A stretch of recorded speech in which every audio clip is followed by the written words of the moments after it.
वर्तमान व्यवस्था र यो व्यवस्थाभित्र बाँचेका पात्रहरूलाई फेरि नेपालको राजनीतिमा निरन्तरता दिने हो भने अर्को 5 वर्षभित्र देशै रहन्छ कि रहँदैन भन्ने अवस्थामा पुग्छ। समय र परिस्थितिले माग गर्यो भने, समय र परिस्थितिले हामीलाई त्यो बाटो बोक्न बाध्य बनायो भने हतियार पनि उठ्न सक्छ। नेपाली जनताले चाह्यो भने राष्ट्रियताभन्दा ठुलो कुरो दुनियाँमा केही पनि हुँदैन सर। आफ्नो देशको लागि मान्छेले बलिदान दिन सक्छ, दिनुपर्दछ। भारत त क्या तपाईँ अमेरिकासँग पनि लड्न सक्छ चाह्यो। अमेरिकाको नजरमा म चाहिँ अमेरिकाको सबभन्दा विश्वासिलो पात्र बन्ने यिनीहरूको होडबाजी भएको हो। न यिनीहरू एमसिसीको विरोधी हुन्, न यिनीहरू अमेरिकाको विरोधी हुन्। यिनीहरू राष्ट्रघाती नै हुन् सर, देशद्रोही नै हुन्। यिनीहरूको विकल्प खोज्न ढिला गर्न हुन्न। यही व्यवस्थाभित्र कुनै एकजना व्यक्ति गएर चुनाव लड्यो भने 5 वर्षभित्र ऊ पनि करप्टेड भएर आउने हो। यहाँ भगवान् रामै आयो भने पनि केही हुनेवाला छैन यो व्यवस्थाभित्र। अरू व्यक्तिको त कुरै छोडिदिनुहोस् हेर्नुहोस् है। यसको कुनै मापदण्ड पनि छैन, यसको कुनै सर्टिफिकेट पनि छैन। जो अभियान चलाए पनि भयो, जसले अभियन्ता भने पनि भयो। तपाईँको आर्थिक स्रोत चाहिँ के हो, कहाँबाट आउँछ? भारतीय सेनाको पूर्व अधिकृत जसको नाम विश्वम्बर दयाल भन्ने रहेछ होइन, यिनले खुलेआम त्यो आज तकमा के भनेका छन् भनेदेखि यदि नेपाल र भुटान चीनसँग सम्बन्ध राख्यो भने नेपाल र भुटानलाई हामी युक्रेन बनाइदिन्छौँ भन्छ। नेपालको राजनीतिक पार्टीबाट कहिले चाहिँ नेपाल र नेपालको हितको विषयमा निर्णय भयो भने मलाई एउटा देखाइदिनुहोस् न। मलाई एउटा चाहिँ भनिदिनुहोस् भनेपछि यो निर्णयले नेपालको शेर विश्वसम्म उच्च भएको छ भन्ने कुनै छ त्यस्तो? खुलेआम तपाईँको देशको राष्ट्रियतामाथि धावा हुँदाखेरि पनि वर्तमान राजनीतिक पार्टीहरू बोल्न सक्दैन भनेदेखि अब त्यही पार्टीको पछाडि झोला बोकेर त्यसलाई नै गुरु मानेर बस्यो भने अबको अवस्था के हुन्छ? नेपालको लागि वास्तविक क्रान्ति भएको छैन, नेपालको लागि वास्तविक आन्दोलन भएको छैन। जति भएको छ विदेशीको आयोजना र नेपाली राजनीतिक पार्टीहरूको स्वार्थमा भएको छ। त्यसमा राष्ट्रिय ढुकुटी प्रयोग भएको छ, विदेशी ढुकुटी प्रयोग भएको छ। कुनै पनि देशको शासकले आफ्नो भूमि बचाउन सक्दैन भने त्यसलाई पनि तपाईँ त्यो देशको शासक भन्नुहुन्छ? त्यो त दलाली हो नि त। आज देशको हालत के छ हेर्नुहोस् त। कुनै क्षेत्र त्यस्तो छ जुन क्षेत्र राजनीतिक चाहिँ हस्तक्षेपभन्दा बाहिर रहेको? पहिलो बाँध्न नसक्ने, अरूले चोर लाउने, जम्मै विदेशीको दोष लाएर उम्किन पाइन्छ। अनि यहाँ तपाईँको विदेशीको दलाल भन्दा को छ त राजनीति पार्टी? मलाई भन्नुहोस् न ल। प्रचण्डले हिजो एउटा फेरि धम्कीपूर्ण भाषा बोलेका छन्। म चुनाव मात्रै लड्न जानेको छैन, फेरि पनि युद्ध लड्न जानेको छु, म युद्ध फेरि लड्न सक्छु भने उनले पनि बन्दुक बोक्ने फेरि कुरा गर्नु त तर्साका हुन्। अब उनले कसरी बन्दुक बोक्छन्? आजसम्म पनि प्रचण्डलाई आतङ्कवादीको सूचीबाट हटाएको छैन अमेरिकाले। त्यो गुण तिर्न चाहन्थे प्रचण्ड। सुन्नुहोस् है, त्यो संसदभित्रको अङ्कगणितले गर्दाखेरि उनी त्यहाँ आइपुग्न पुगेनन् पार्टीहरू। यिनले त कहिले पनि जनताको भावनाअनुसार कसरी काम गर्न सक्यो भने यिनले कहिले सोधे जनतालाई यो विषयमा? भारतको विषयमा विश्वमा यदि कुनै एउटा त्यस्तो देश छ जसको भारतको विषयमा राम्रो सोच्ने भनेको नेपाल मात्रै हो। दर्शकवृन्द नमस्कार, चुरु कुरोमा तपाईँलाई हार्दिक स्वागत छ।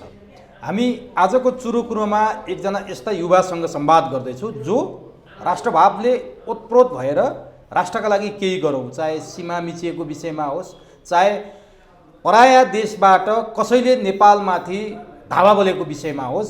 ती युवा आक्रोशित हुन्छन्। ती युवा राष्ट्रवादी कुराले, राष्ट्रवादले भतभत उम्लेको आफ्नो त्यो रगत, त्यो जोस, त्यो ऊर्जा तिनीहरूमाथि प्रहार गर्न बाँकी राख्दैनन्। देश र जनताका लागि जस्तो सुकै कदम चाल्न पनि पछाडि नपर्ने कसम खाएका युवासँग आज हामी चुरु कुरोमा संवाद गर्दैछौँ।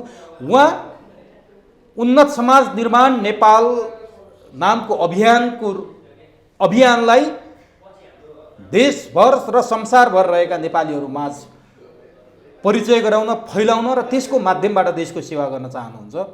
राम नेपाली उन्नत समाज निर्माण नेपालको अध्यक्ष हुनुहुन्छ र उहाँले यो देश, यो राष्ट्र र राष्ट्रमाथि यदि कसैले प्रहार गर्छ भने त्यसको बरखिलाफमा त्यसको प्रतिरोध गर्न तत्पर हुनुहुन्छ। उहाँ देश कसरी बनाउने, युवा कसरी समेट्ने, अहिलेको व्यवस्थामा राजनीतिक दलहरूले जसरी शासन सत्ता चलाइरहेका छन् यो व्यवस्थामा जस्तो सुकै क्रिम ब्रेन भएकोलाई लिएर शासन सत्ता सञ्चालन गर्न दिए पनि त्यो सम्भव छैन।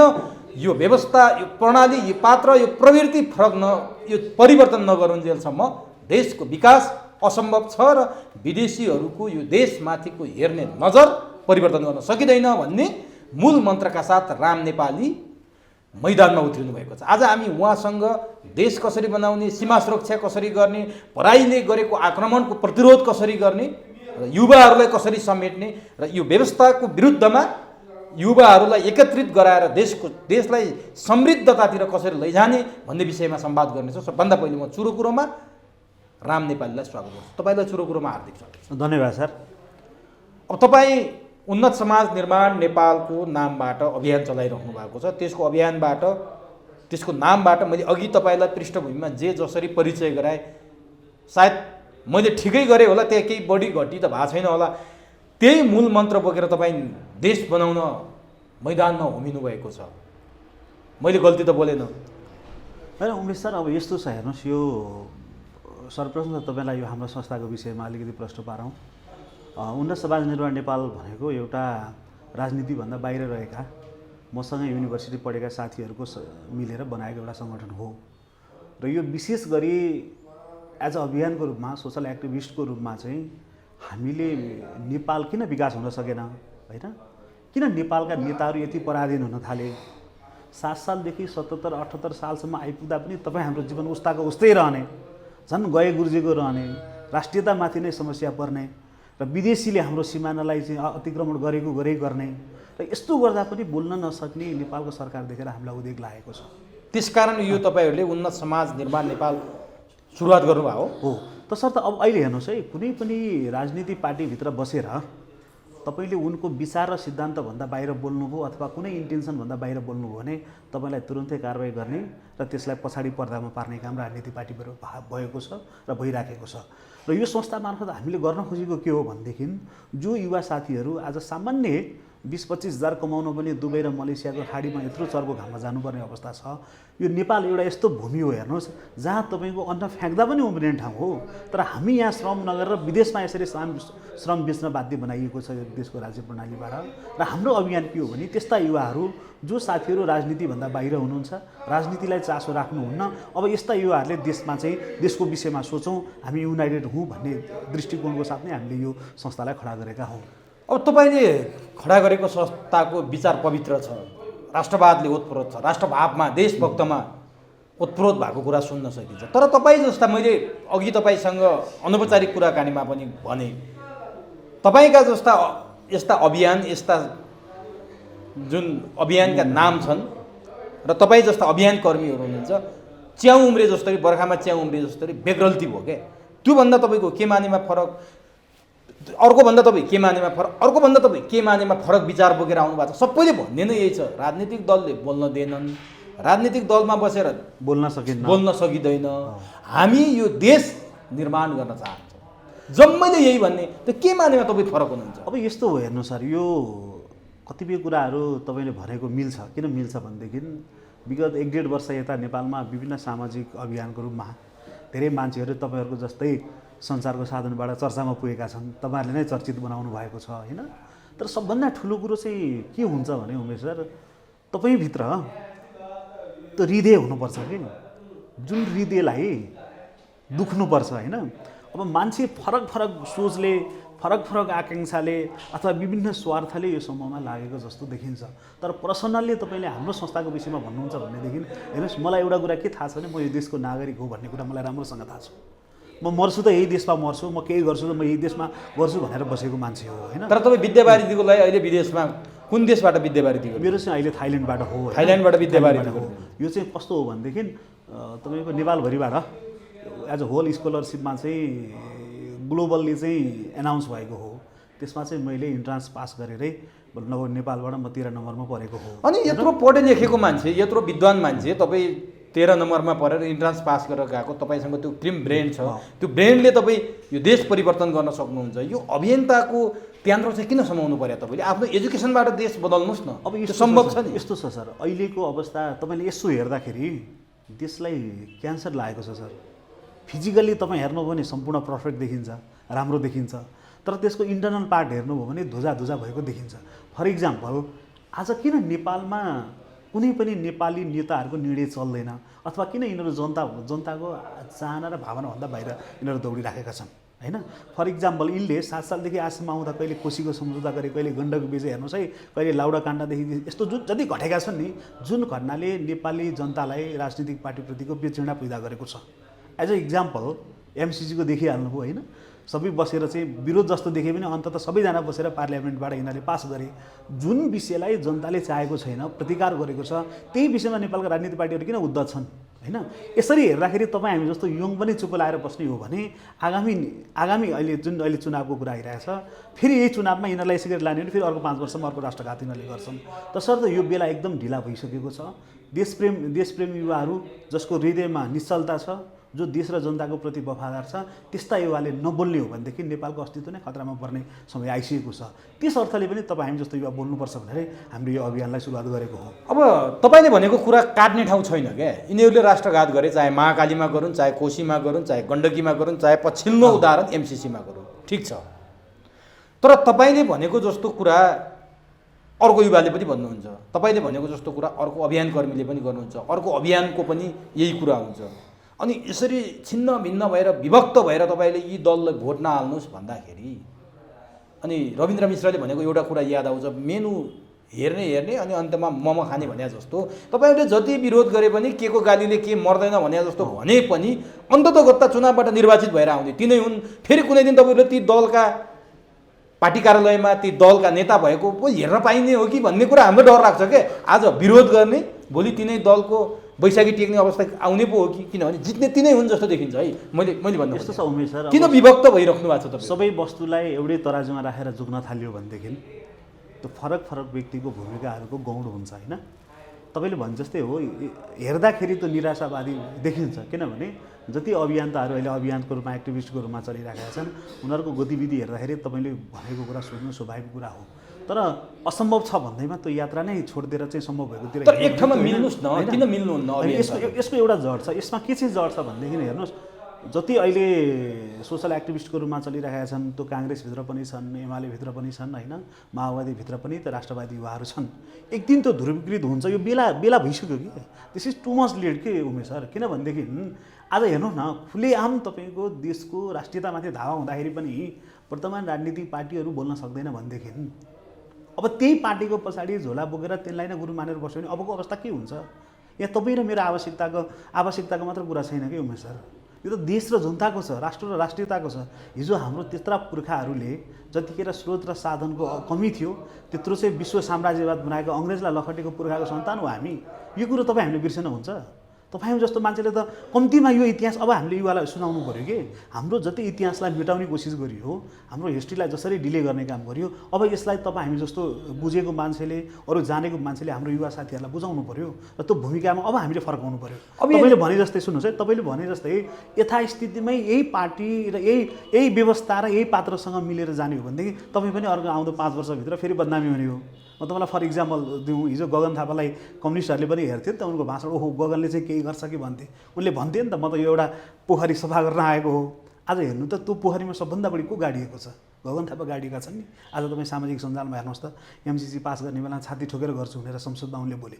कम्तीमा देश र जनताप्रति माया छ भनेदेखि तपाईँ जनताको भावनाभन्दा विपरीत जान सक्नुहुन्छ। तर उहाँले चुनौती पनि त दिनुभएको छ नि, यदि एमसिसीमा राष्ट्रघात रहेछ भने म काठमाडौँबाट निर्वाचित सांसद हो, 4 पल्ट मोडेर मलाई थानकोट कटाइदिउ भनेपछि हिजो केपीले देउवाले गरेको महाकालीमा के थियो?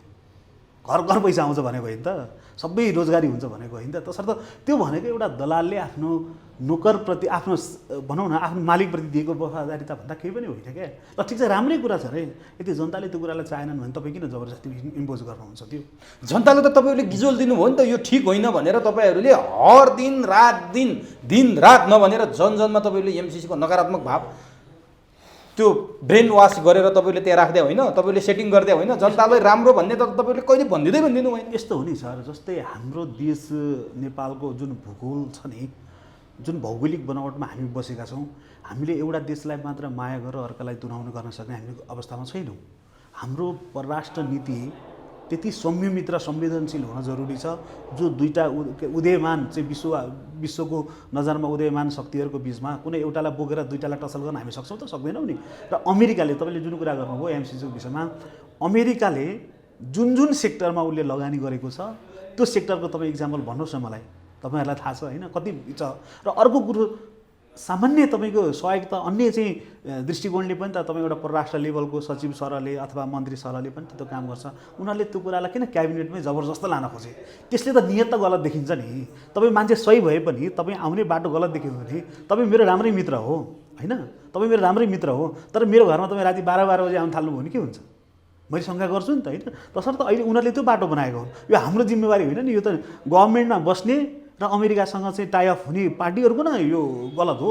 उनले सुरुमै यो एमसिसीलाई चाहिँ यो यस्तो हो भनेर जनतालाई भनिदिएको भए अथवा त्यसलाई त्यहाँभित्र भएको प्रावधानलाई प्रश्न देखाएर एउटा छलफलमा लगिदिएको भए आजको यो अवस्था आउँथ्यो त, आउँदैन थियो नि त। तर जसरी हुन्छ चोर बाटोबाट लगेर एकाएक चाहिँ तपाईँको जस्तै अहिले विज्ञहरूले पनि भनिराख्नु भएको छ नि त होइन, यसको जुन भित्रको प्रावधानहरू छ, टर्म एन्ड कन्डिसनहरू छ, यसको क्लस्टरहरू छ, त्यो चाहिँ एकदम चाहिँ नेपाल र नेपालीको भावना र प्रतिकूल छ, संविधान विपरीत छ भनिराखेका छन्। कुन मानेमा तपाईँले एमसिसी नेपालका लागि प्रतिकूल देख्नुभयो र विरोध गर्नुभयो भनिदिनुहोस् त, जनतालाई बुझाउने गरी यसलाई कुनै पनि प्रोपोगन्डा नगर्ने गरी। अनि यसमा चाहिँ तपाईँको कस्तो छ भन्दाखेरि पहिला त उनीहरूले जुन शर्त राखे, जुन बाटोबाट उनीहरूले नेपालमा एमसिसीलाई लागू गर्नुपर्छ भनेर भने त्यो नै गलत छ।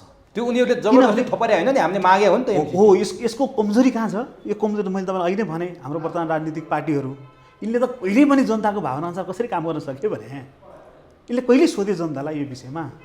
जुन कुरा जनताले लिन हुँदैन बाबा यसरी नजाऊ भन्दाखेरि पनि त्यही कुरा यिनीहरू किन लत लागेर गरिराख्दछन् होइन? एउटा कुरो त्यो जुन रूपमा यिनीहरूले संसदबाट पास गर्नुपर्छ भन्ने प्रावधान अमेरिकाले राख्यो त्यो सबभन्दा ठुलो गलत। दोस्रो कुरो त्यहाँभित्रको नेपालको संविधान बाँझिने कुराहरू भनिएको छ होइन, जो इन्टरनेसनल ल अनुसार चाहिँ तपाईँ इङ्ग्लिसमा कस्तो हुन्छ भने सर अङ्ग्रेजी ल भन्नुमा नेपाली जस्तो होइन, एउटाको पनि धेरै मल्टिपल अर्थ लाग्छ के, एउटा सिङ्गल वर्डको पनि धेरै अर्थ लाग्छ।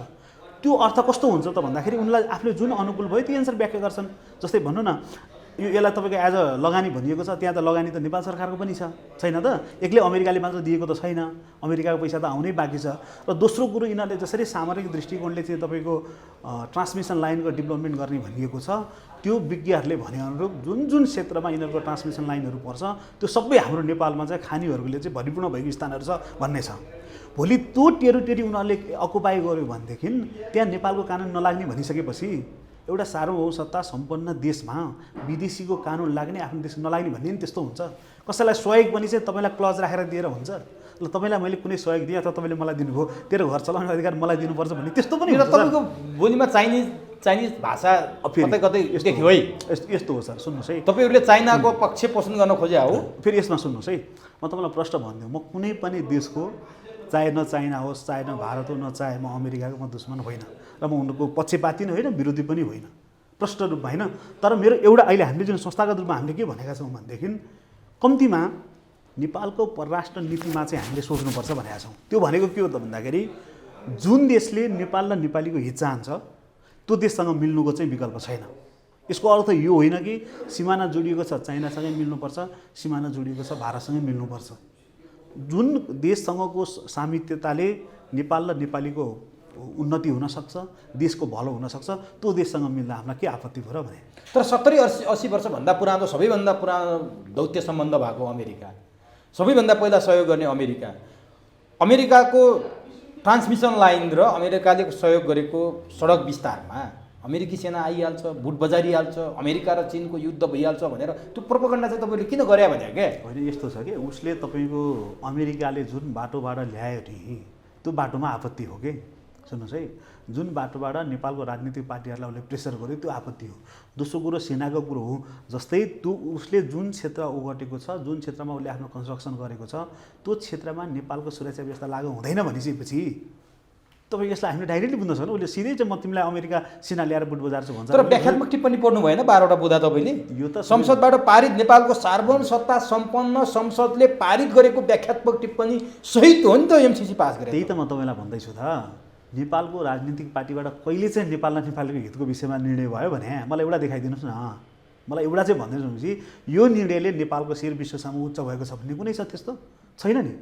त्यस कारणले हेर्नुहोस्, अहिले मैले तपाईँलाई भन्न खोजेको प्रश्न मैले हामीले सुरुमै भनेको छु, मैले तपाईँलाई त्यो पनि भनेको छु, वर्तमान व्यवस्था र यो व्यवस्थाभित्र बाँचेका पात्रहरूलाई फेरि नेपालको राजनीतिमा निरन्तरता दिने हो भने अर्को 5 वर्षभित्र देशै रहन्छ कि रहँदैन भन्ने अवस्थामा पुग्छ। तसर्थ हाम्रो दृष्टिकोण भन्नुहुन्छ भने म तपाईँको यो लोकप्रिय सञ्चार मार्फत भन्न चाहन्छु, अब हाम्रो कोसिस भनेको वर्तमान राजनीतिक व्यवस्था र त्यो व्यवस्थाभित्र बाँचेका पात्रहरूको विकल्प नै हो। त्यो कसरी त? त्यो सम्भव छ किन? कसरी? यस्तो छ, अब यसमा तपाईँले भने जस्तो समय लाग्ला होइन, समय लाग्ला। अहिले त हामी एउटा कन्भेन्सिङको पाटोमा छौँ, मान्छेलाई भनिराखेका छौँ, हामी जस्तो युवाहरूलाई भनिराखेका छौँ कि यिनले देशमा यति यति चाहिँ राष्ट्र। अब म तपाईँलाई एउटा उदाहरण दिन्छु। 52 सालदेखि 62 सालसम्म पुष्पकमल दाहाल प्रचण्डले तपाईँले भने जस्तै यो व्यवस्थाको विरुद्ध खसीको टाउको देखाएर कुकुरको मासु बेच्ने संसद यसको विरुद्ध हामी जनयुद्ध गर्छौँ, यो संसदीय व्यवस्था फाल्छौँ भने अहिले सबैभन्दा बढी खसीको मासु देखाएर कुकुरको मासु बेच्नेमा प्रचण्ड अगाडि देखिएका छन्। यो व्यवस्थाको पक्ष पोषण गर्नेमा प्रचण्ड देखिएका छन्। विप्लवले प्रयास गरे, प्रचण्डले गल्ती गरे, अब म यसलाई करेक्सन गर्छु भने आज विप्लव पनि 3 बुँदेका नाममा यही राजनीतिमा होमिएका छन्। हेर्न बाँकी छ के गर्छन्। अब तपाईँहरू यो व्यवस्थाको विरुद्धमा आवाज उठाइराख्नु भएको छ। प्रचण्डले गर्न नसकेको, विप्लवले गर्न नसकेको के त्यस्तो ताकत छ तपाईँहरूसँग र यो परिवर्तन गर्न सक्छु भन्ने हिम्मत गर्नुभएको छ? न तपाईँहरू हतियार बोकेर हतियारबद्ध युद्ध गर्न सक्नुहुन्छ, न सडकमा तपाईँहरू आन्दोलन गरेर यो परिवर्तन गर्न सक्नुहुन्छ। के छ तपाईँहरू? सबभन्दा ठुलो ताकत भनेको हामी नेपाली हौँ, नेपालप्रतिको हाम्रो माया छ। प्रचण्ड नेपाली एउटा त्यो दोस्रो कुरा सुन्नुहोस् है, प्रचण्डको त तपाईँले 10 वर्ष जनयुद्धको कहानी त तपाईँहरूले नै देखाइरहनु भएको छ। अब उनको विषयमा समीक्षा गर्ने ठाउँ छ र भने अहिले तपाईँले भन्नु चाहे विप्लव भन्नुहोस्, चाहे त्यो अन्य जुनसुकै पार्टी भन्नुहोस्, यी सबै काहीँ न काहीँ कतै न कतै कुनै न कुनै विदेशीको गुलाम भन्दा यिनको बाहिर बाटो नै छैन। अनि गुलामले के गर्छ? चाँडै सत्ता चाहियो, सत्ता चाहनलाई त भोटिङमा जानु पऱ्यो होइन। अहिले हाम्रो पाटो के हो भनेदेखि कम्तीमा हामी जस्ता युवाहरूलाई कन्भिन्सिङको पाटो हो। समय र परिस्थितिले माग गर्यो भने, समय र परिस्थितिले हामीलाई त्यो बाटो बोक्न बाध्य बनायो भने हतियार पनि उठ्न सक्छ नेपाली जनताले चाह्यो भने। आजसम्म तपाईँलाई एउटा कुरा भनिदिउँ सर, नेपाल र नेपालीको लागि कुनै पनि आन्दोलन आजसम्म भएको छैन। देश र जनताको लागि कुनै पनि आन्दोलन भएको छैन। यो कुरा तपाईँ हामीले मान्नुपर्छ। यी सबै विदेशी र विदेशीले बोकाएको, विदेशीको स्वार्थको निम्ति भएको छ। तसर्थ अब देशभित्र अर्ग्यानिक आन्दोलन सुरु हुनुपर्छ भन्ने मेरो मान्यता हो। अब हतियारको कुरा तपाईँले गर्नुभयो। 10 वर्ष प्रचण्डले हतियार उठाएकै हुन्, त्यत्रो सेना बनाएकै हुन्। ती सेना कहाँ छन्, हतियार कहाँ छन् थाहा छैन। त्यो देख्दै तपाईँ फेरि त्यही बाटोमा किन घुमिन खोज्दै हुनुहुन्छ? आयोजित हो हेर्नुहोस्, प्रचण्डको कुरा गर्नुभयो, 10 वर्ष जनयुद्धको जुन कुरा गर्नुभयो, त्यहाँ अब तपाईँको विचार त्यो ग्रामीण लेभलमा जो दुःख गरेका कार्यकर्ताहरू छन् उनले वास्तवमै देशको मायाको लागि लडेका हुन्। तर के थाहा, बोगाउनेले त गलत बाटो बोकाइदिएको रहेछ भन्ने कुरा त आज प्रमाणित भयो नि त होइन। तसर्थ पहिलो पाटो हाम्रो के हो भनेदेखि पहिलो पाटो हामी जस्ता सम्पूर्ण युवाहरूलाई एकतामा ल्याउने। यो कति समय लाग्छ? 1 वर्ष 1.5 वर्ष त्यो कोसिस गर्छौँ हामी। त्यसपछि हामी आन्दोलनको सुरुबरु तयारी गर्छौँ। त्यो आन्दोलन के को लागि हुन्छ त भन्दाखेरि जसले नेपाल र नेपालपट्टि कुदृष्टि राख्छ, जो नेपालमै बसेर नेपाली जनताको विरुद्ध काम गर्छ, तिनलाई लक्षण हामी आन्दोलन सुरुवात गर्छौँ। यदि त्यो आन्दोलनमा दबाउने कोसिस भयो र हामीले त्यसबाट प्राप्त गर्न नसक्ने अवस्था आयो, साम्राज्यवादीहरूसँग हार्ने अवस्था आयो भने अन्ततः नेपाली जनताले हतियार बोक्नुपर्छ र त्यो एक दिन बोक्छन् भन्ने कुरा चाहिँ म तपाईँलाई। कसको विरुद्ध त्यो हतियार? सामन्त्यवादीहरू जो देश र जो नेपाल र नेपालीको विरुद्ध लागेका छन् तिनको विरुद्ध। त्यो राष्ट्रिय पनि हुनसक्छ, अन्तर्राष्ट्रिय पनि हुनसक्छ। जसले देशको हित विपरीत काम गर्छ। आजको 21औं शताब्दीमा पनि तपाईँ हतियारबाट समाधान देख्नुहुन्छ? त्यो अन्तिम विकल्प हो उमेश सर, त्यो अन्तिम विकल्प हो। यदि शान्तिपूर्ण तरिकाले यो व्यवस्थालाई शान्तिपूर्ण तरिकाले नेपाललाई हामीले जोगाउन सक्ने अवस्था आएन र हाम्रो आन्दोलन गर्न सक्ने अवस्था आएन र हामीलाई तितर बितर बनाएर फसाउने उठाउने काम गरियो भने अन्ततः यसले त्यो रूप धारण गर्न सक्छ मात्र। मैले तपाईँलाई इमेजिन गराएको, मैले भनेन कि आजको भोलि नै त्यो। तपाईँहरू के चाहनुहुन्छ? होइन, हामी शान्तिपूर्ण तरिकाले के कस्तो परिवर्तन चाहनुहुन्छ? हामीले चाहेको के हो भनेदेखि हेर्नुहोस्, म तपाईँलाई अर्को रिभ्यू गराउँ सर। नेपालको भूमि एउटा देशको शासकले, कुनै पनि देशको शासकले आफ्नो भूमि बचाउन सक्दैन भने त्यसलाई पनि तपाईँ त्यो देशको शासक भन्नुहुन्छ? त्यो त दलाली हो नि त। नक्सा सार्वजनिक गरिसके लिपुले, गरेर के कालापानी समेटेर। लिपुले कालापानी मात्र होइन सर, हेर्नुहोस् है, कालापानी लिपुले लिपियाधेरालाई त धेरै विवादित बनाइयो होइन। जुन नेपालको भूमि थियो, हामीसँग यथेष्ट प्रमाणहरू हुँदा पनि नेपालको राजनीतिक पार्टीहरूले त्यसलाई यथोचित प्रमाणित गर्न सकेनन्, त्यसलाई क्लेम गर्न सकेनन्। त्यो मात्रै होइन, सुस्ताको घटना हेर्नुहोस्, जति ठाउँमा भारतसँग हाम्रो सिमाना जोडिएको छ, हरेक सिमानामा बस्ने नेपालले दुःख पाएका छन्, पीडा पाएका छन्। जस्तै हेर्नुहोस्, जयसिंह धामीलाई के गरियो? त्यो एउटा हत्या, सरासर हत्या पनि आजसम्म न्याय दिनु पर्दैन। जस्तै तपाईँ सुस्तामा चाहिँ 2टा बाउछरालाई चाहिँ के अरे खुलेआम चाहिँ तपाईँको भारतीय सुरक्षाकर्मीले चाहिँ बाँधेर लग्दाखेरि नेपाल सरकार बोल्न सक्यो? यही विषय हो नि उमेश सर। एउटा हेर्नुहोस्, मान्छेले ठिक छ कतिपय कुराहरू भनेको कुरा नपुग्ला, सबै कुरा नपुग्ला, पुरा गर्न पनि सकिन्न होला, बाध्यता होला। तर कम्तीमा जुन देशमा तपाईँ राजनीति गरिरहनु भएको छ, जुन देशको जनतालाई चाहिँ म चाहिँ जीवनस्तर उकास्छु, देशको भविष्य उकास्छु भनेर बसेका नेताहरूले खुलेआम दिन दाडै तपाईँको सिमाना मिचिँदाखेरि बोल्नु पर्दैन? आजसम्म बोल्छन्। तपाईँलाई थाहा छ कुनै कुरामा यिनीहरूले औपचारिक निर्णय गरेका छन्? जुन तपाईँले नक्साको बाटो कुरा गर्नुभयो, यो त यिनको यो चुनावी रणनीति भन्दा त के देखियो त? केही देख्यो त देखेन नि, प्राप्त त केही पनि भएन। संसदबाट त्यसलाई पारित गर्यो। आज तपाईँको के अरे पाठ्यक्रममा भएका नक्साहरू पनि चाहिँ आदेश दिएर चाहिँ त्यो नराख भनेर हटाउने काम लगाइयो होइन। देशप्रति नै यस्तो हुन्छ, राष्ट्रप्रेमी नेताहरूको गतिविधि यस्तो हुन्छ। आज युक्रेनमा हेर्नुहोस् त, होला उनको रुस र उनीहरू बिचको आफ्नो टकराव होला, तर स्वयं राष्ट्रपति आज चाहिँ जान्दा जान्दा उनले त्यो पनि जानेको छ युक्रेनले होइन, त्यत्रो विश्वको शक्तिशाली परमाणु हतियार भएको रुससँग एउटा बन्दुक लिएर चाहिँ तपाईँ राष्ट्रपति सडकमा आइरहेका छन्। राष्ट्रप्रेम भने त त्यस्तो हुन्छ नि उमेश सर, राष्ट्र नै बेचेर राष्ट्रलाई नै मासेर पनि कमाएर खाएको नि चाहिँ अर्थ रहन्छ रहँदैन नि। यस अर्थमा हामीहरूको प्रयत्न के हो त भन्दाखेरि नेपालमा आजसम्म जति ठाउँमा चाहिँ यो नेपालको भूमिहरू मिचिएको छ त्यसलाई एज अ ग्रेटर नेपाल, जो हाम्रो सुगौली सन्धिभन्दा अगाडिको जुन नेपालको भूमि थियो त्यो हामीले राष्ट्रिय अन्तर्राष्ट्रिय रूपमा क्लेम गरेर त्यसलाई प्राप्त गर्नुपर्छ। एक नम्बर त्यो हो। दोस्रो नम्बर वर्तमान राजनीतिक पार्टीको विकल्प। तपाईँले किन विकल्प भन्नुभयो भने हेर्नुहोस् है, 7 सालमा यिनले राणा गलत भने हो कि होइन, राणा गलत भने, राणाले हामीलाई चाहिँ स्वतन्त्रता हाम्रो हनन गरे, हामीलाई बोल्न दिएनन्, लेख्न दिएनन्, पढ्न दिएनन् भने हो नि त। राणा गलत हो भने सबै हामी नेपाली जनताले राणा गलत हो राणा फाले, राजनीतिक पार्टीलाई स्थापित गरे। त्यसपछि प्रजातन्त्र आयो होइन, तपाईँको पञ्चायती व्यवस्था आयो, हुँदा हुँदा बहुदलीय व्यवस्था गयो होइन, यो पनि ठिक भएन भने ल प्रजातन्त्रै गलत भयो भन्न थाल्यो। अब यिनीहरूले हेर्नुहोस् है, अब गणतन्त्रमा जाउँ भने गणतन्त्र मात्र हो र देशलाई संहितामा लानु पर्यो भने आज देशको हालत के छ हेर्नुहोस् त। कुनै क्षेत्र त्यस्तो छ जुन क्षेत्र राजनीतिक चाहिँ हस्तक्षेपभन्दा बाहिर रहेको। म तपाईँलाई अर्को कुरा रिमाइन्ड गराउँछु, नेपालको सुरक्षाकर्मी, तिनै सुरक्षा अङ्ग, लोकसेवा आयोग, नेपालको कुन चाहिँ संस्थान भ्रष्टाचारभन्दा बाहिर छ मलाई एउटा भनिदिनुहोस् त ल। आज हेर्नुहोस् त, हिजो नेपाली सेना सशस्त्र प्रहरीका चाहिँ चिफ भएकाहरू, आइजिपी भएकाहरूसम्म भ्रष्टाचारको काण्डमा मुचिरहेका छन्, मुख्य सचिव मुचिरहेका छन्। गणतन्त्र यही कल्पना गर्न लिएर आएको हो, यसैको निम्ति आएको हो गणतन्त्र, तसर्थ हो। यी सबै फरिस्ताहरूलाई हेर्दाखेरि के कुरा प्रश्न हुन्छ भन्दाखेरि यिनले जसरी हिजो राणा राजा र गलत भने अब यिनीहरू गलत हो भन्ने बाटो आइपुगेको छ। यो ढिलो या चाँडो जनताले यो आवाज उठाउनुपर्छ, उठ्छ भन्ने कुरा चाहिँ म तपाईँलाई प्रश्न भन्न चाहन्छु। अब हिजोको राणा राजा गलत हुन् भनेर यिनीहरू आए, अब यिनीहरू गलत भए भनेर हामी आउँछौँ भन्नुभयो। तपाईँहरू चाहिँ ठिक भन्ने के छ, जुन जोगी आए पनि कान चिरेका भनेर नेपाली त तर्सिन्छन् नि। अर्को कुरा, अगुल्डाले हिर्काको कुकुर बिजुली चम्किँदा पनि तर्सिन्छ भने जस्तो यस्ता परिवर्तनका कुरा ल्याएर हिजोकालाई गल्ती देखाएर हिजोकालाई दोषी देखाएर आउने क्रम त नेपालमा चलिरहेको छ। राणा गलत भन्यो, काङ्ग्रेस आयो, काङ्ग्रेस गलत भन्यो, पञ्चायत आयो, पञ्चायत गलत भन्यो, बहुदल आयो, बहुदल गलत भन्यो, गणतन्त्र आयो। अब तपाईँहरू गणतन्त्र गलत भन्दै हुनुहुन्छ, के खोजिरहनु भएको छ तपाईँहरू? भने हेर्नुहोस् न, अहिले नेपाल जस्तो एउटा सानो भनौँ न भूगोल, जो हाम्रो पूर्वमेचदेखि पछि महाकालीसम्म मिलेर बसेको समुदायलाई यिनीहरूले भडक त बनाए। आज हेर्नुहोस् त, अधिकारको नाममा एउटा नेपाललाई कति ठाउँमा टुक्रा बनाएर राखे यिनीहरूले। आज यो अझ तपाईँलाई म अर्को डरलाग्दो कहानी भन्छु। नेपालमा संहिताको कारणबाटै मधेसलाई टुक्र्याउने एउटा चाहिँ बिउ रोपिएको छ। कसरी? त्यो भनेको के हो? अस्ति भर्खर 2 नम्बर प्रदेशमा मधेस प्रदेश राख्यो कि राखेन? अहिले मधेसको माग के छ? जनसङ्ख्याको आधारमा चाहिँ निर्वाचन क्षेत्र तोकियोस् भन्ने छ होइन त। अहिले पनि मधेसवादीको भएको संविधानमा त रिजर्भेसन छ नि त। यसले एउटा कस्तो बिउ रोपिएको छ भनेदेखि नेपालमा यो अहिले तपाईँको 62-63 सालको आन्दोलन पश्चात कहिल्यै पनि निको नहुने रोगहरू रोपिएको छन्। ती रोगहरू ढिलो या चाँडो अब निक्लिन्छन्। त्यसले नेपाललाई नै विखण्डन गराउने रणनीतिमा यो देशलाई पुऱ्याएका छन्। तर यो यिनीहरूको अहिले तपाईँ सत्ता र शक्ति हेर्नुहोस् है, सत्ता र शक्तिको लागि, स्वार्थको लागि यिनीहरू जसरी एकले अर्कासँग अर्काले अर्कासँग मिलेर यिनीहरूले गठबन्धन बनाइरहेका छन् नि, त्यो विस्फोट चाँडै हुनेवाला छ नेपालमा। यदि त्यो विस्फोट भयो भनेदेखि तपाईँ हाम्रो सार्वभौममाथिको चाहिँ गलत अर्थ राख्छ हुन्छ कि हुँदैन भन्नुहोस् त। विदेशीहरूको तपाईँले भनिरहँदा मलाई एउटा कुराको याद आयो, जसरी दोस्रो विश्वयुद्धको ताका अमेरिका र रुस मिलेर कोरियालाई टुक्रा पाए। अमेरिकाको स्वार्थमा दक्षिण कोरिया भयो, रुसले उत्तर कोरिया, आफ्नो स्वार्थमा यिनीहरूले प्रयोग गरे। त्यसै गरी नेपाललाई पनि उत्तर र दक्षिण बनाएर हो भयानक घटना हुँदैछ र नेपाललाई विघटन गर्न तयारी हुँदैछ। यसको नेतृत्व अमेरिकाले गर्दैछ भनिरहेको छ। के हो यो वास्तविक? अब म त्यो तपाईँले अलिअलि कुरा खोज्दा ल्याउँदाले म सुन्नुहोस् है, म देशै त म तोक्न चाहन्न, किनभने मलाई जुन विषयमा थाहा छैन मैले त्यसको विषयमा बोल्न पनि हुन्न।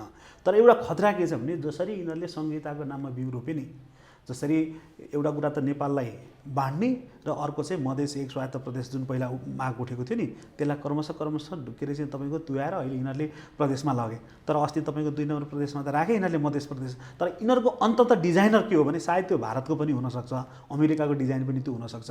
अन्ततः नेपाल मात्रै विश्वमा एउटा त्यस्तो केन्द्रित दृष्टि हो जहाँ बसेर विश्वलाई खेल्न पाइन्छ, विश्वसँग टसल गर्न पाइन्छ। अमेरिकाको त गलत नीति हो र यो कुरा तपाईँको एमसिसी मार्फत यहीँ जोडिन खोज्छ कि किन जोडिन्छ त भन्दाखेरि अमेरिकाले औपचारिक रूपमा आजसम्म अमेरिकाले भारतलाई प्रयोग गरेर आफ्नो आइडियोलोजीहरू आफ्नो सिद्धान्तहरू यसले यहाँ लागू गर्थ्यो।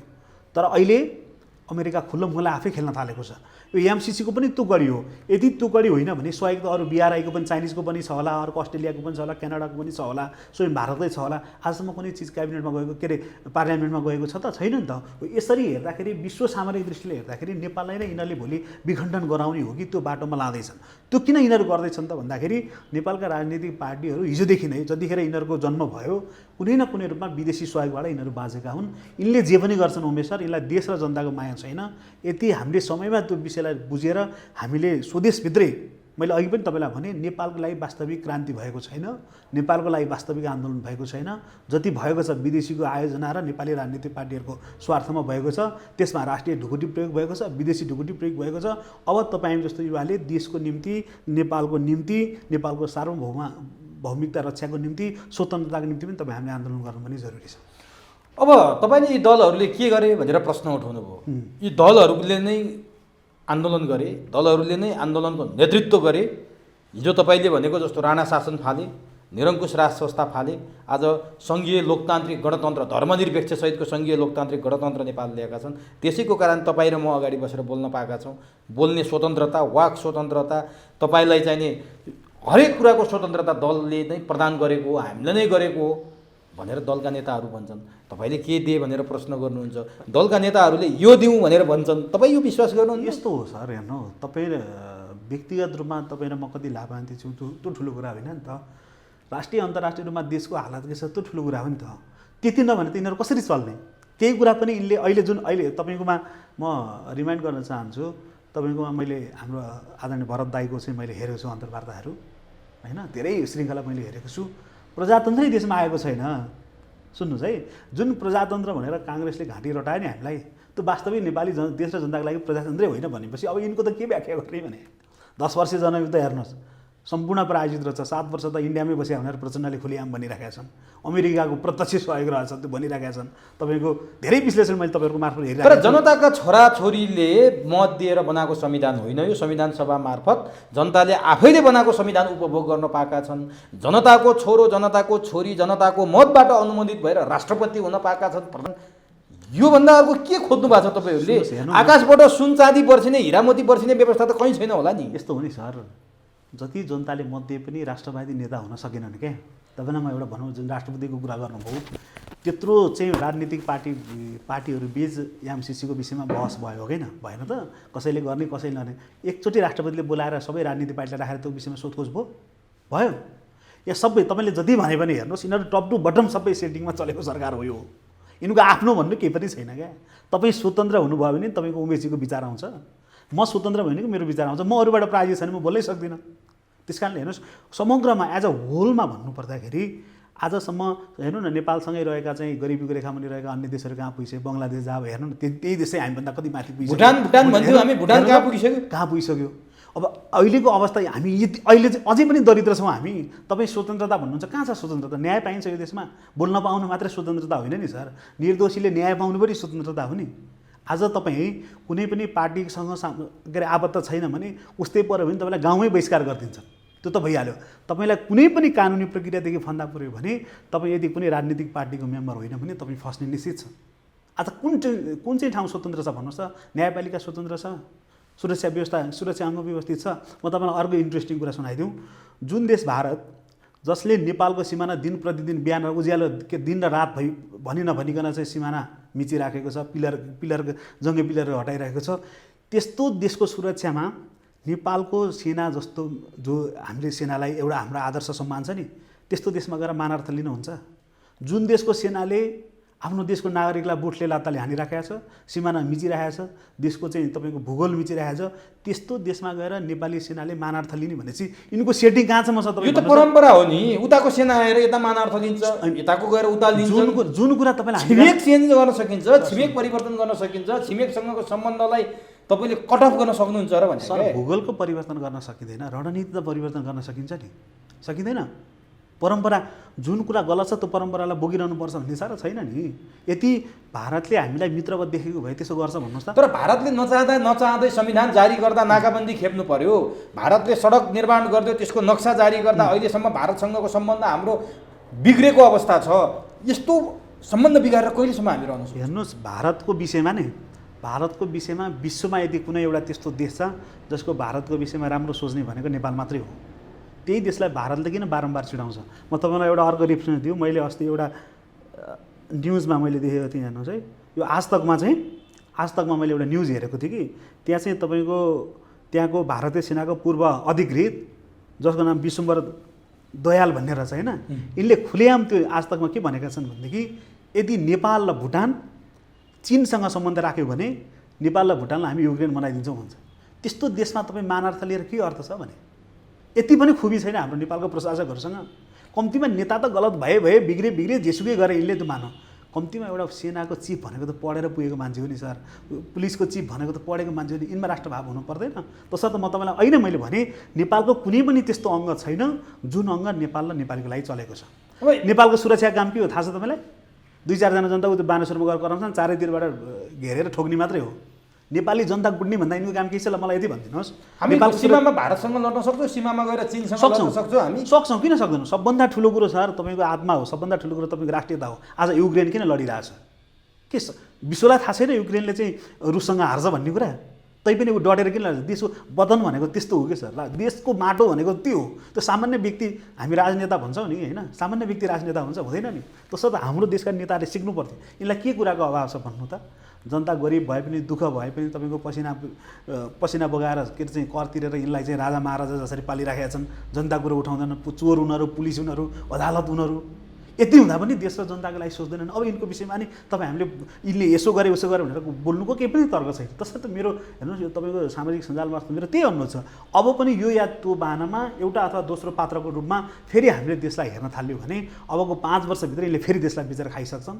त्यसभित्र तपाईँ र हाम्रो राष्ट्रियता रहन्छ कि रहँदैन भन्ने छ। तसर्थ यथास्थितिमा यो चुनाव हुनु म चाहिँ चुनावमा भाग लिने हो त? भाग्ने भन्दा नि म चाहिँ यसको विरोधमै हो। हेर्नुहोस् होइन, यथास्थितिमा चुनाव भएर केही पनि फरक हुनेवाला छैन। ए भएका चोरहरूलाई फेरि 5 वर्षभित्र अर्को चोरेर अब तपाईँ चुनावको विरोध गरिरहनु भएको छ। काङ्ग्रेस र कम्युनिस्ट एमालेका अध्यक्ष ओली र काङ्ग्रेसका नेताहरूको जुहारी चलेको छ मतपत्र कस्तो रङको बनाउने। हरियो रङको मतपत्र बनाएर काङ्ग्रेसले रुखको सङ्केत गर्न खोज्यो, हामी यसको विरोधमा छौँ केपी ओली भन्छन्।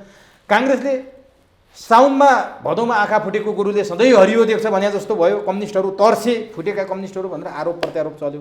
काङ्ग्रेसले घर घरमा एमसिसी यस कारण ठिक छ भनेर पुस्तिका बाँड्न थालिसक्यो। अब तपाईँ चुनावको विरोध गरेर बसिरहनु भएको छ, चुनाव मान्दैन भनिरहनु भएको छ, उनीहरू फेरि अनुमोदित भएर आउँछन्, गर्नुहुन्छ के? हिजो के छ भनेदेखि उमेश सर, हिजो माओवादी काङ्ग्रेसले एमाले द्वन्द्व गर्दाखेरि पनि त्यस्तै थियो। 1-2 मान्छेहरू यसरी फलाक्थे, तिमीले यो परिवर्तन गर्न सक्छौ, विश्व साम्राज्यवाद अगाडि छ, अङ्ग्रेज छ भन्थे होइन। तपाईँको उनले त गर्छन् किनभने उनको कामै त्यही हो। उनको काम के हो भन्दा आफ्नो चाहिँ मालिकलाई उनीहरूले खुसी बनाउने हो होइन।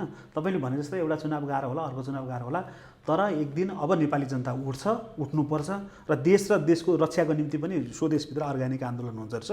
मैले तपाईँलाई अर्ग्यानिक भनेको अर्थ के हो भनेदेखि कुनै पनि विदेशीको सहयोग नलिकन स्वयं नेपाल र नेपालको हितको लागि तपाईँ जस्ता युवा उठ्नुको विकल्प छैन सर। यो या त्यो बाहनामा तपाईँले भारतसँग लड्न पनि हिम्मत देखाउनु भयो, त्यो कसरी सम्भव छ? तपाईँ सीमामा गएर लड्न सक्नुहुन्छ, मान्छेलाई उत्तेजित बनाइदिएर हुन्छ, यहाँबाट तपाईँले अन्तर्वार्ता दिँदै गर्दा भारतसँग लड्न म तयार छु भनेर पुग्छ, जनतालाई उत्तेजित बनाइदिने, अनि आफू सुन्नुहोस् न कुन फोरममा उभिएर तपाईँ लड्ने? सर सुन्नुहोस् न, तपाईँ र म छिमेकी मानौँ, तपाईँ बलियो हुनुहुन्छ, तपाईँसँग पैसा पनि छ, पावर पनि छ, मेरो सँगैको जग्गा मिल्नु भएको छ कि त्यसमा चुप लाएर बसौँ नबोलौँ? त्यो होइन नि। राष्ट्रियताभन्दा ठुलो कुरो दुनियाँमा केही पनि हुँदैन सर। आफ्नो देशको लागि मान्छेले बलिदान दिन सक्छ, दिनुपर्दछ। भारत त क्या तपाईँ अमेरिकासँग पनि लड्न सक्छ चाह्यो भने। आज जहाँ त्यो फिस्टे हेर्नु न, त्यो उत्तर कोरिया कुन चाहिँ हो त्यो किमको होइन, उत्तर कोरिया हेर्नु त विश्वलाई फर्काएर बसिरहेछ। तपाईँभित्र हेर्नुहोस्, तपाईँभित्र आन्तरिक रूपमा दृढ शक्ति भयो भने नि तपाईँ दुनियाँलाई जित्न सक्नुहुन्छ। र यसको अर्थ होइन सबै युद्ध जितिन्छ भन्ने पनि छैन, सबै युद्ध जितिन्छ र जितिन्छ नि त।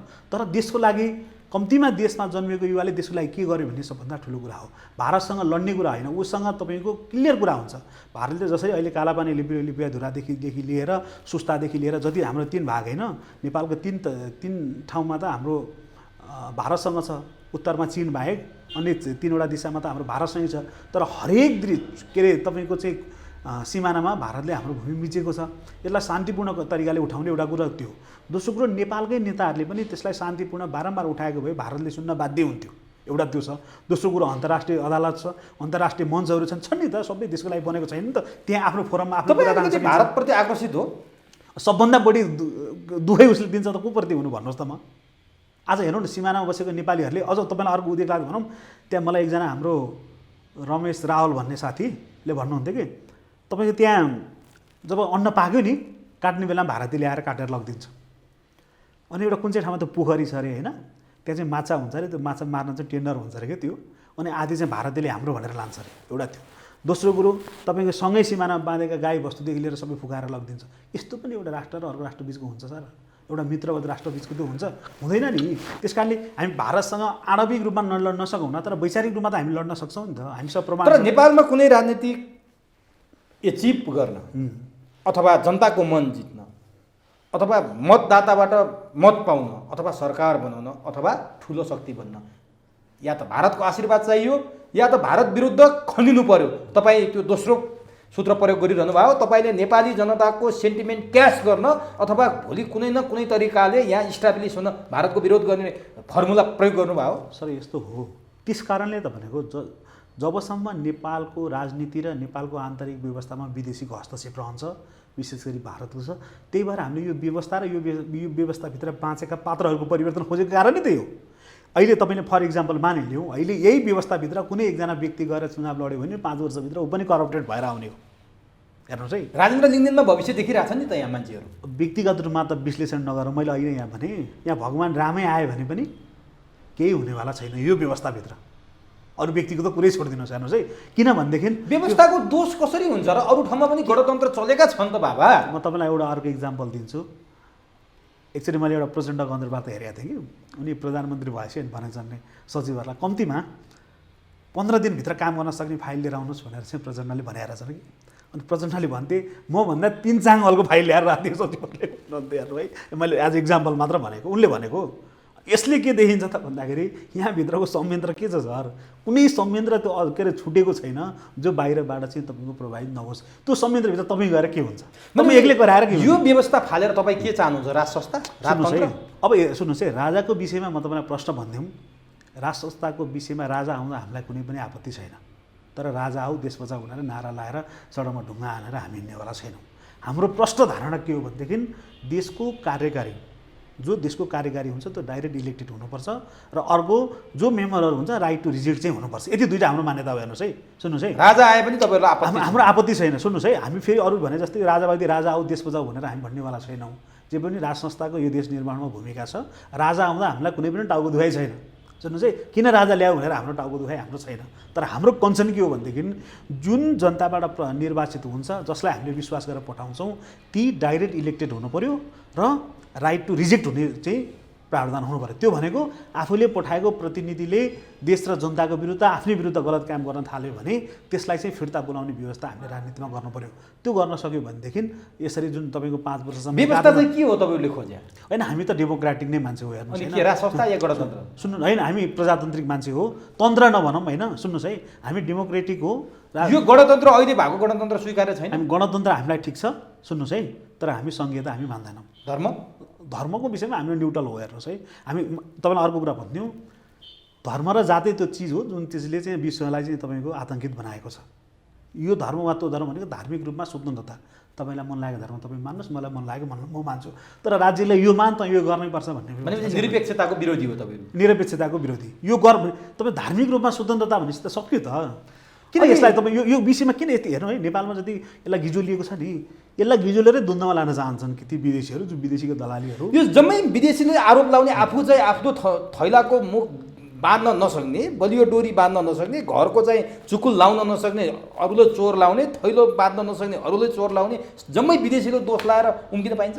अनि यहाँ तपाईँको विदेशीको दलाल भन्दा को छ त राजनीति पार्टी? मलाई भन्नुहोस् न ल, कुनै देशको लागि यो त हरेक देशमा छिमेकीको प्रभाव हुन्छ होइन। प्रभाव तपाईँको माइक्रो म्यानेजमेन्टमा प्रभाव पऱ्यो भने के हुन्छ उमेश सर? आज एउटा मन्त्री हुनलाई एमबिसीले सिफारिस गर्नुपर्छ, तपाईँ मान्नुहुन्छ कि मान्नुहुन्न? तर आज कुनै एउटा पार्टी उत्तरतिरको राजदूतको सक्रियता, उत्तरतिरको नेताहरूको सक्रियता, उत्तरतिरको सीमा मिचिएको विषयमा उठेका विषयमा किन बोल्नुहुन्न तपाईँ? होइन, त्यो त यस्तो हो नि त, राज्य कमजोर भएपछि सबैले मिच्छ सर। हेर्नुहोस्, हाम्रो जुन दक्षिणप्रति तपाईँको आक्रोश छ, उत्तरतिरको चाहिँ तपाईँ मौन किन भन्ने कि म होइन। यो सुन्नुहोस् है, सीमाको विषयमा चाहे त्यो उत्तर होस् चाहे त्यो दक्षिण होस्, सुन्नुहोस् है, अनि हस्तक्षेपको विषयमा उत्तरको राजदूत पनि नेताहरूको बेडरुमसम्म पुगे त तपाईँ देख्नु भएको हो। त्यही त म तपाईँलाई भनिरहेको छु, यो व्यवस्था र यो व्यवस्थाका पात्र मैले किन भनेको, यी त सबै प्रायोजित पात्र हुन्न त, मैले यिनीहरूको विकल्प चाहियो भनिरहेको छु त। हामीले जनतालाई बुझाउन खोज्ने कारण त्यही हो नि त। अहिले जति तपाईँको पार्लियामेन्टभित्र भएका राजनीतिक पार्टीहरू छन् ती कुनै न कुनै देशको चाहिँ झोले हुन् नि त। त्यस कारणले गर्दा पो देशभित्र तपाईँ झोले हुनुहुन्न भन्ने ग्यारेन्टी चाहिँ के छ त? समयले प्रमाणित गर्छ नि सर। मैले बोकेको विचार, मैले भन्न खोजेको विचारहरू त समयले प्रमाणित हुन्छ। एउटा बोर्डमा चाहिँ फल फलेन। कति नेपालमा प्रयोगशाला बनाउनुहुन्छ? यिनीहरू भएनन् मलाई हेर्नुहोस्, तपाईँ त्यसको अर्थ पनि होइन। सुन्नुहोस् है, अब यिनीहरू भएनन् मेरो विकल्प मात्र भन्न खोजेको पनि होइन। जुन व्यवस्था र व्यवस्थाभित्र यिनीहरू बाँचेका छन् होइन, यिनीहरू अहिले जुन राजनीतिक पार्टीहरू छ यिनीहरूमा पनि डाइरेक्ट इलेक्टेडमा जाउँ, भोलि जनताले नयाँ दिन सक्दछ होइन। अहिले जुन यिनीहरूले एकचोटि निर्वाचन भएपछि 5 वर्षभित्र रहने जुन प्रावधान छ, 5 वर्षमा यिनले देशै लुटेर खाइखाऊ भनेर जस्तो दिएको छ, राइट टु रिजेक्टको अबको आउने चुनावमा व्यवस्था गरौँ, त्यसले पनि यिनीहरू त साइजमा आउँछन् नि। तर यो व्यवस्था यिनीहरू गर्न चाहँदैनन्। यो गर्ने बित्तिकै यिनीहरूको अन्त्य हुन्छ भने उनीहरूलाई राम्रोसँग थाहा छ। जस्तै पार्टीमा यिनीहरूको हेर्नुहोस् न, 20औं वर्षदेखि पार्टीको अध्यक्ष एउटै हुन्छ। देउबा, केपी ओली, प्रचण्ड माझेसम्म अरू कसैको सपना छैन नि। हाम्रो अलिकति राप्रपा थियो, त्यो पनि फुटेर गयो हेर्नुहोस् होइन। राष्ट्रिय प्रजातन्त्र पार्टीमा अध्यक्ष भनेको कस्तो चिज हुँदो रहेछ। त्यस कारणले मैले भन्न खोजेको तपाईँलाई के भनेदेखि अहिलेकै व्यवस्था पनि सुधार गर्न सकिन्छ। आन्दोलनको एउटा पाटो त्यो पनि हो। कम्तीमा तपाईँहरूले यो देशको कार्यकाललाई ठिक छ, तपाईँ राष्ट्रपति नै मान्नुहुन्छ, नो प्रब्लम, हामीलाई त्यसमा केही आपत्ति छैन। राष्ट्रपतिलाई न्युट्रल मान्नुहोस् होइन, कुनै पनि पार्टीबाट प्रभावित भएको नमान्नुहोस्। एउटा त्यहाँ नेपालमा त्यस्तो व्यक्ति छ जो कुनै राजनीतिक दलबाट प्रभावित नभएको होस्, तपाईँ पाउन सक्नुहुन्छ? त्यही त भनिरहेको छु मैले। हो, त्यो यिनीहरूले यस्तो स्कुलिङ बनाइदिए त्यो व्यवस्थाभन्दा भित्र बाँच्नै नसक्ने। मैले तपाईँलाई अघि नै पनि भने नि, यदि म कुनै राजनीतिक पार्टीको दल छैन, तपाईँ के अरे मेम्बर छैन भनेदेखि तपाईँलाई गाउँमै तपाईँलाई बाहेस गर्छन् क्या, तपाईँले न्याय पाउँदैन। तर यिनले हो यो के गरे भन्दाखेरि यिनले राज्य सत्ताको गलत दुरुपयोग गरे। कतिपय कुरा मान्छेहरू हुन्छ नि त, अब गरिबीको समस्या छ हेर्नुहोस् होइन, रोजगारी छैन, कतिपय मान्छेहरू आर्थिक प्रलोभनमा पनि बाँचेका छन्, कतिपय मान्छे राजनीतिक रूपमा पनि सुरक्षा खोजिरहेका छन् होइन। त्यहाँबाट मुक्त गराउनको लागि नै यो व्यवस्था र यिनको विकल्प खोज्नु हो। यो व्यवस्था र यो विकल्पमा यो व्यवस्थामा आइसकेपछि पुष्पकमल दाहाल प्रचण्डले हिजो एउटा फेरि धम्कीपूर्ण भाषा बोलेका छन्। म चुनाव मात्रै लड्न जानेको छैन, फेरि पनि युद्ध लड्न जानेको छु, म युद्ध फेरि लड्न सक्छु भने उनले पनि बन्दुक बोक्ने फेरि कुरा गर्ले त तर्साका हुन्। अब उनले कसरी बन्दुक बोक्छन् बोल्दैनन्। उनी जुन भोग विलासभित्र बाँचेका छन्, अब प्रचण्डले त त्यो कल्पना किन भन्छन् त पटक पटक यस्ता कुरा? धम्काउनु हुन्छ नि त मान्छे। हिजो छ नि त, जे भए पनि हिजो दुन्दाबाट आएको भन्ने के अरे धम्की त छ। कम्तीमा यो बोल्यो भने चाहिँ अरू साइजमा आउँछन् कि भन्ने हो। तर एउटा कुरा सुन्नुहोस् है, न यिनले अब चाहिँ तपाईँको हतियार बोकेर जनताले सपोर्ट गर्नेवाला छन्। यिनको नाली बेली सबै आज हेर्नुहोस्, हिजोको जस्तो बेला छैन उमेश सर। एउटा समाचार सुन्न रेडियो नेपाल खोल्नु पर्ने होइन, नेपाल टेलिभिजनै दौडिनु पर्ने, आज हातमा विश्व हेर्न पाइन्छ। अब यिनले जे भने पनि अर्थ छैन, जे गरे पनि अर्थ छैन। अन्ततः यिनीहरूको बहिर्गमन नै हो, यिनको समाप्ति नै हो।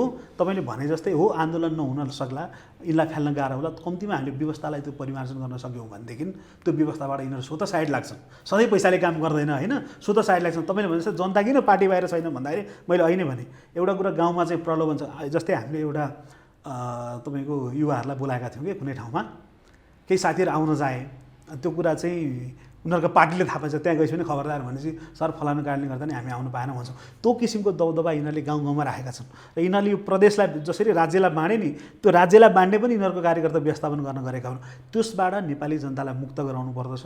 त्यो मुक्त गराउने अभियानमा हामी छौँ। ढिलो या चाँडो यो मुक्त हुन्छन्। अब म अन्तिमतिर छु, तपाईँसँग एउटा जान्न खोजेको कुरो। त्योभन्दा अगाडि जस्तो माधव कुमार नेपालले एमसिसीको बारेमा एउटा कुरा बोले, यदि हामीले एमसिसी पास नगरिदिएको भए देउबाले एमालेसँग मिलेर एमसिसी पास गर्थे, प्रचण्डको पार्टी र हामी त बर्बाद हुन्थ्यो भने के रहेछ यो? यिनलाई आफ्नो पार्टी र सत्ता र शक्ति भन्दा यिनलाई अरू कसैको चासो छैन नि। कुरो त खुल्यो त। मैले होइन भने तपाईँलाई, यिनले आफू र आफ्नोको लागि जे पनि गर्छन् क्या यिनले। सुन्नुहोस् है, यिनले आफू र आफ्नोको लागि यिनले कम्तीमा भन्न सक्थेन, यिनी जनताको लागि सडकमा आउन सक्दैन थिए। कम्तीमा के अरे नेपाली जनता हामीलाई साथ दियो, हामी एमसिसीको विरोधमा छौँ भनेर बानेश्वरमा आएकै हो नि त। सडकमा पनि आए, सदनमा पनि थिए, सरकारमा पनि थिए त। कार्यकर्ता पठाए, त्यो पनि भाडाको पठाए कोही। यिनी त आएन नि त। के माधव कुमार नेपाल सडकमा आउनु हुँदैन, प्रचण्ड आउनु हुँदैन? यो सबै देखाउने दाँत र चाहिँ चपाउने दाँत फरक भनेपछि यिनी सबै एमसिसीका समर्थक हुन्। सबै हो। अझ म तपाईँलाई योभन्दा अगाडि पनि मैले एउटा अन्तर्वार्ता दिएको थिएँ। हेर्नुहोस्, संसदभित्र भएका प्रचण्ड, माधव कुमार नेपाल, केपी शर्मा ओली, शेरबहादुर देउवा कोही पनि एमसिसीको विरोधमा छैन। फरक यति हो कि यिनीहरूको स्वार्थ नमिलेर रहेको हो। स्वार्थ मिलेको दिन पास हुन्छ, मैले त्यो पनि भनेको थिएँ। अर्को कुरा म तपाईँलाई भनिदिन्छु, यिनमा एउटा चाहिँ के थियो भनेदेखि कसले जस लिने भन्ने यिनीहरूको बिचको प्रतिस्पर्धा थियो। त्यसमा देउबाले बाजी मारे। देउबाले बाजी मारे। त्यो खास चाहिँ त्यो जस प्रचण्ड लिन चाहन्थे। सुन्नुहोस् है, वास्तविक अब त्यो परिस्थितिले उनलाई त्यो ठाउँमा ल्याइदिन। ओली आफू पनि चाहन्थे त्यो। ओलीले त यसै जान्थे। तर अमेरिकाको एउटा मैले सुनेअनुसार है, आजसम्म पनि प्रचण्डलाई आतङ्कवादीको सूचीबाट हटाएको छैन अमेरिकाले। त्यो गुण तिर्न चाहन्थे प्रचण्ड। सुन्नुहोस् है, त्यो संसदभित्रको अङ्कगणितले गर्दाखेरि उनी त्यहाँ आइपुग्न पुगेनन्। प्रचण्ड यदि प्रधानमन्त्री भएको थियो भने देउबाले मानिहालेको थियो, प्रचण्डले तु पास गरिदिएको थियो एमसिसी। यो मात्र फरक यदि थियो कि अमेरिकाको नजरमा म चाहिँ अमेरिकाको सबभन्दा विश्वासिलो पात्र बन्ने यिनीहरूको होडबाजी भएको हो, न यिनीहरू एमसिसीको विरोधी हुन्, न यिनीहरू अमेरिकाको विरोधी हुन्, यिनीहरू राष्ट्रघाती नै हुन् सर, देशद्रोही नै हुन्, यिनीहरूको विकल्प खोज्न ढिला गर्न हुन्न भन्ने। अब तपाईँले एमसिसीको विषयलाई के भनिदिनु भने प्रचण्ड ओली शेरबहादुरको बिचमा प्रतिस्पर्धा थियो। यही प्रतिस्पर्धाका बीच पास भएको एमसिसी पास भएपछि देशैभर आगो बल्छ, देश बर्बाद हुन्छ, जनता प्रतिरोधमा उत्रिन्छन् भने त खोइ त केही पनि देखेन। जनताले त सहज र स्वीकारे त। सर जति देशमा छन् भएका पार्टीका कार्यकर्ता, अन्य भएका युवाहरू विदेशी छन्, कसले बाल्ने सर? अनि सिद्धो त जनताले त अनुमोदन गर्दैन होइन, बाध्यता छ नि त त्यो, हो कि भन्नुहोस् न। त्यस कारण हाम्रो अहिलेको कोसिस के हुन्छ, जनतालाई जगाउने हो, हामी जस्ता युवालाई जगाउने हो। महाकालीको बेला पनि यस्तै थियो, भोलि भोलि व्यवस्थामा जनताको छोरो भोलि त्यहाँ आयो, देशको प्रेमी आयो भने त भोलि पार्लियामेन्टमा फेरि दुईटै संसदले त हुन्छ नि, किन हुँदैन? संसदमा खारेज हुँदैन? कुन बाटोबाट आउनुहुन्छ तपाईँहरू दुई तिहाई त्यहाँ? होइन भने मैले भन्न खोजेको, मैले सुन्नुहोस् न, यता स्थितिमा त कल्पना नगरौँ यिनीहरू रहन्जेल भन्न खोजेको। भोलि कुनै भनौँ न यिनको बहिर्गमन भयो, सधैँ यिनीहरू राजनीति पार्टी यिनीहरू नै टिकिरहन्छन् भन्ने त छैन नि। अब मलाई भनिदिनुहोस् त, एमसिसी पास भएको लगत्तै चीन र अमेरिकाको जुवारी चल्यो, त्यो तपाईँले देख्नु भएको छ। युक्रेन बन्छ भनेर धेरैले भन्छ। यही बेला चिनिया विदेश मन्त्री नेपाल आउँदैछ, त्यसको अर्थ के हुन्छ? भारतीय प्रधानमन्त्री नरेन्द्र मोदी पनि आउने तयारीमा छन् भनेर हाम्रा राजदूतले नाम नलिए पनि सङ्केत गरेका छन्, के अरे हाम्रा परराष्ट्र मन्त्रीले सङ्केत गरेका छन्। यसको अर्थ के हो? यस्तो हो, औपचारिक रूपमा चाहिँ तपाईँको नेपाललाई विदेशी राष्ट्रहरूको प्रतिस्पर्धा स्थल त यिनीहरूले बनाइसके होइन। जे भए पनि हिजो म कम्युनिस्ट हुँ भनेर चीनप्रति पनि यिनीहरूको सिम्प्याथी त थियो होइन। आज के गर्यो त भनेर आएर उसले पनि सोध्ला, अमेरिकाले गरिहाल्यो, बधाई दिलान् होइन। अब यो शक्ति राष्ट्रबिचको टकराव चाहिँ हुनसक्छ। त्यो के सन्देश बोकेर आउँदैछन् एक्कासी? यसले एउटा के अर्थ लाग्छ त भनेदेखि मलाई के लाग्छ भने उमेश सर, ढिलो या चाँडो देशलाई यिनीहरूले द्वन्द्वमा लान्छन्। युक्रेन बनाउँदैछ यिनीहरूले, त्यो नै त नभनौँ होइन, आन्तरिक द्वन्द्वमा चाहिँ यिनीहरूले देशलाई लान्छन् होइन।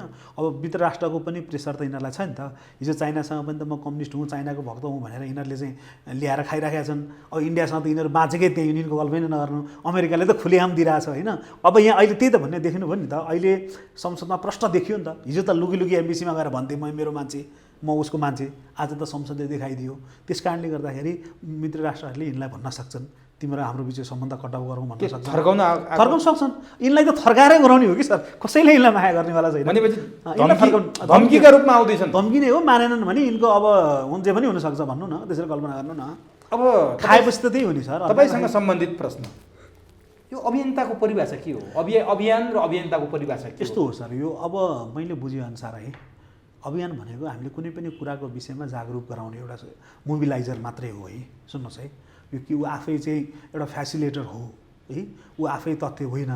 अब अहिले तपाईँले भने जस्तै अब हामीलाई भन्नुहुन्छ भनेदेखि हाम्रो काम भन्नुदेखि कम्तीमा यो विषयमा हामी जस्तो बेला कन्भिन्स गर्ने हो। यसको अर्थ यो होइन कि आज भैँसी लड्यो भने बोलेको छ, भोलि अर्को झुन्डेर मऱ्यो भने बोलेको छ, अर्को अनसन बसेर कोही जेल पर्दा नि बोलेको छ। अब यो त हेर्नुहोस्, मान्छेको आफ्नो आफ्नो व्यक्तिगत चरित्र हो, स्वभाव हो होइन।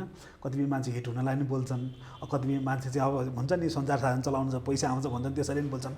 तर मैले बुझेअनुसार अभियन्ता सोसल एक्टिभिस्ट भनेको एउटा चाहिँ तपाईँको इन्फर्मेटर हो, जसले सूचना दिने, मान्छेलाई कन्भिन्स गर्ने भन्दा अरू। यो जरुरी किन पर्यो? किनभने राजनीतिक दल खोल्नुहोस्, दलका नाममा राजनीति गर्नुहोस्, आफ्ना विचार ल्याउनुहोस्, अभियन्ता नै जरुरी किन पर्यो? होइन यस्तो छ, अब अभियान र अभियन्ता अहिले राजनीतिक पार्टीप्रति नेपाली जनताको जुन किसिमको वितृष्णा छ नि होइन, वितृष्णा छ नि त।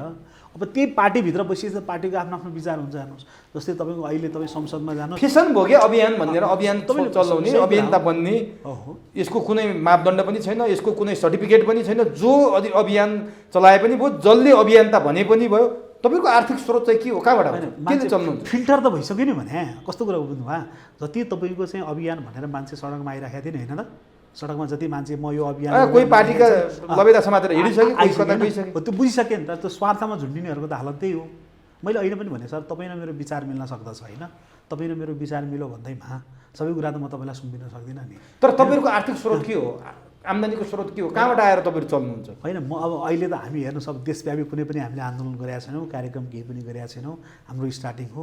अब अहिले मेरो तपाईँको इन्कम भन्नुहुन्छ भने मेरो एउटा रियल इस्टेटको कम्पनी छ होइन, म आज इङ्ग्लिस प्रोफेसर पनि हो, ट्युसनहरू पढाइरहेको छु, पार्ट टाइममा त्यसरी काम चलिरहेको छ, अहिलेसम्म चलिरहेको छ। तर नेपालमा अभियन्ता बन्ने, विदेशबाट पैसा आउँछ, सहयोग आउँछ भन्ने लहर छ अरे। हामीसँग त्यो कदापि पनि मसँग त्यो कल्पना छैन सर। यदि पैसाकै लागि पछाडि दौडिने हो भने म आजको दिनमा पनि म नेपालकै युनिभर्सिटीमा प्रोफेसरमा नाम निकाल्न सक्छु। मसँग त्यो क्षमता छ, खुबी छ होइन, म गर्न सक्छु। पैसै कमाउने हो भनेदेखि म बिजनेस गर्न सक्छु। कम्तीमा म यो देशको नागरिक हो। मलाई यो देश हेर्नुहोस्, मेरो तपाईँलाई म अहिले आज म तपाईँलाई प्रश्न भनिदिउँ, एउटा नर्मल फ्यामिलीको मान्छे हो म, एकदम सामान्य ग्रासरुट लेभलको मान्छे हो। मलाई त्यति अरबौँ कमाउने मसँग सपना पनि छैन र म कमाउँदा पनि कमाउँदिनँ। मलाई बाँच्न पुग्ने, म हेर्नुहोस् जुन दिन मैले एसएलजी दिएँ त्यो दिनदेखिबाट मैले घरको 1 रुपियाँ पैसा लिएको छैन। म आफै दुःख गरेर मेहनत गरेर कतै पढाएर हुन्छ। मैले 3 वर्ष टिचरमा पनि काम गरेँ। मैले पढाएर म आज मेरो पिएचडीसम्मको यात्रा भएको छ होइन। अब मेरो पिएचडी सकेपछि म कुनै पनि एउटा कलेजमा म पढाउन सक्छु। मलाई 2-3 लाख रुपियाँ कमाउन मलाई गाह्रो छैन। तर मलाई एउटा के बुझाइ छ भने म यो देशको नागरिक हुँ, यो देश मेरो पनि हो होइन। मरेर कसले के लान्छ उमेश सर? त्यसकारण अरब भए पनि के लाग्छ? त्यसकारण केही छैन। त्यसकारण उन्नत समाज निर्माण नेपाल लिएर केही गरौँ, तपाईँ अगाडि बढिरहेको छु सर। केही गर्ने हो, दम तक गर्ने हो, सकेसम्म गर्ने हो। अब तपाईँले भने जस्तै विदेशमा पैसा माग्ने हात घुमाउने मसँग छैन। कसैले दिए भने पनि म लिँदैन होइन। मलाई आवश्यकता पनि छैन। कम्तीमा म जस्ता सोच भएका लाखौँ युवाहरू नेपालमा छन्। मैले त बुझेको छु। आज विदेशको भूमिमा चाहिँ आफ्नो श्रम बेचिरहेका छन्। यो युवा बिचको एकता कायम गर्ने, देशको सीमा रक्षा गर्ने र देशलाई एउटा नयाँ ट्र्याकमा लाने अभियानमा चाहिँ म रहउन्जेल, म बाँचुन्जेल यो अभियानमा लाग्छु सर। पछि त तपाईँहरूले पनि देखिहाल्नुहुन्छ होइन। पछाडि ममा केही परिवर्तन आयो, मैले केही आयो भने त तपाईँहरूले नै खबरदारी गरिहाल्नुहुन्छ। All the best. तपाईँको यो पवित्र कार्यको जुन सपना बोकेर हिँड्नु भएको छ त्यो सपना साकार होस्। हाम्रो पनि तपाईँलाई साथ, हाम्रो पनि ऐक्यबद्धता। समय दिनुभयो, समय र संवादका लागि तपाईँलाई हार्दिक धन्यवाद। तपाईँलाई पनि धेरै धेरै धन्यवाद सर। फेरि आगामी दिनहरूमा पनि त्यस्तो अवसर दिनु होला। यसको लागि धेरै धेरै धन्यवाद।